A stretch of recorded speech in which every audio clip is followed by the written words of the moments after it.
Assalamualaikum warahmatullahi wabarakatuh. Alhamdulillah bertemu lagi di pembelajaran tematik. Insya Allah di video kali ini kita akan belajar tentang ciri-ciri sumber daya alam.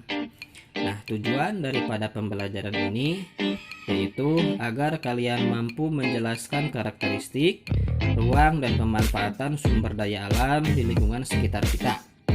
Nah, untuk lebih jelasnya silahkan kalian simak video ini ya. Apabila ada hal-hal yang perlu kalian catat, silahkan catat dalam buku catatannya masing-masing. Nah, sebelum ke materi,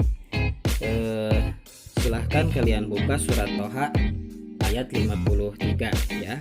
Di sana Allah Subhanahu wa taala berfirman, Tuhan yang telah menjadikan bumi sebagai hamparan bagimu dan menjadikan jalan-jalan di atasnya bagimu, dan yang menurunkan air hujan dari langit, kemudian kami tumbuhkan dengannya air hujan itu berjenis-jenis atau bermacam-macam tumbuhan. Nah, dalam surat Toha ayat 53 ini Allah berfirman ya, bahwasanya Tuhan yang menjadikan bumi sebagai hamparan.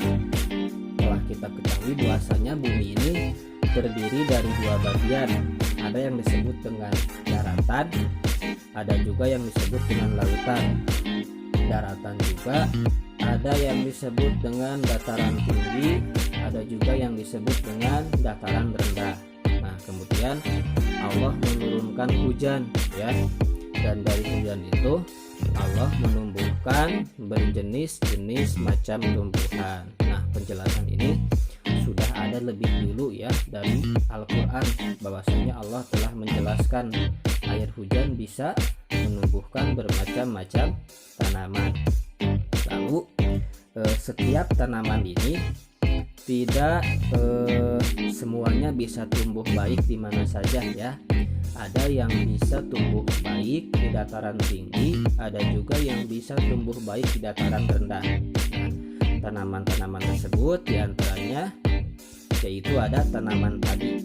Pasti kalian sudah tahu dengan tanaman padi ini ya.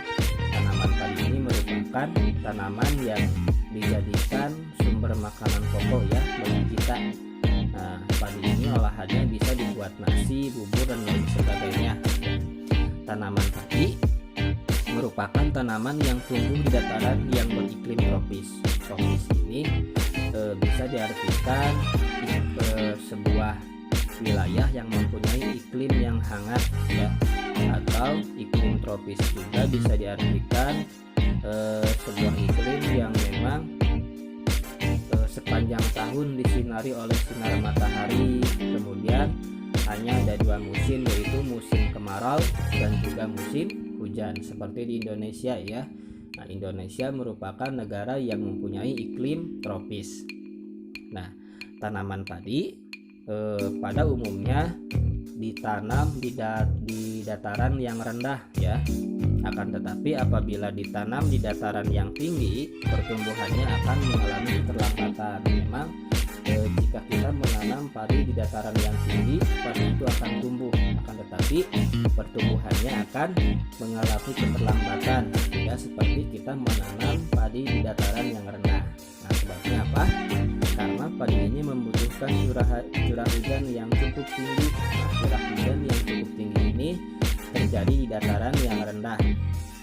Nah, kemudian padi juga apabila di awal proses menanam ya harus digenangi oleh air. Nah, pasti kalian pernah melihat ya di pesawahan-pesawahan apabila ingin ditanam padi, nah lahannya itu harus digenangi oleh air terlebih dahulu ya. Kemudian padi juga ditanam di lahan terbuka dan harus terkena sinar matahari. Ada juga yang menanam padi di lereng-lereng bukit ya. Jadi padi ini memang harus ditanam di lahan yang terbuka dan juga mempunyai konstruk tanah yang datar. Akan tetapi padi juga dapat ditanam di tanah yang miring atau lereng. Sawah bertingkat yang yang berada di lereng tersebut disebut dengan sengkedan. Di perbukitan ada sawah-sawah bertingkat ya, itu disebutnya sengkedan. Selanjutnya, selain tanaman padi ada juga tanaman teh ya. ya. Nah, kalau tanaman padi bisa tumbuh baik di dataran rendah, kalau tanaman teh ini bisa tumbuh baik di dataran yang tinggi. Karena apa?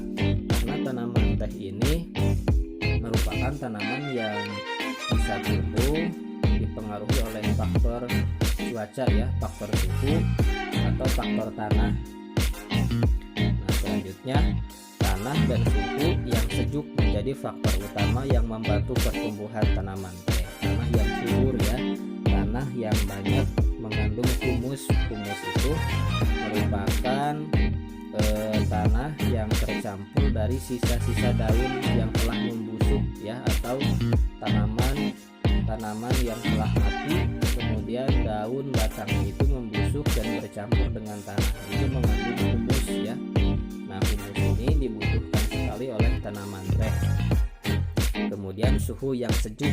Nah, makanya teh ini lebih maksimal atau lebih baik ditanam di dataran tinggi karena membutuhkan suhu yang sejuk, yaitu antara 13 sampai 15 derajat Celcius. Selanjutnya, tanaman teh juga tidak terlalu membutuhkan air yang banyak. Jadi tidak seperti padi ya. Kalau padi membutuhkan air yang banyak, ketika menanam juga harus tergenang dulu oleh air ya lahannya. Tapi kalau tanaman teh, nah tidak seperti tanaman padi, tidak terlalu membutuhkan air yang banyak. Dan selanjutnya, tanaman teh juga semakin tinggi ditanam di dataran yang tinggi, maka kualitas tehnya juga akan semakin tinggi ya. Karena apa? Karena mungkin lebih dingin ya. Karena mungkin apabila dataran tinggi itu tanahnya semakin subur. Itu merupakan dua jenis tanaman yang bisa tumbuh subur di dataran tertentu ya. Ada yang tumbuh subur di dataran rendah, ada juga yang bisa tumbuh subur di dataran tinggi. Nah, untuk materi kali ini itu saja, dan selanjutnya silahkan kalian buka buku 4A halaman 162. Nah, di sana ada latihan, silahkan isi latihan tersebut ya. Itu saja dari Bapak. Wassalamualaikum warahmatullahi wabarakatuh.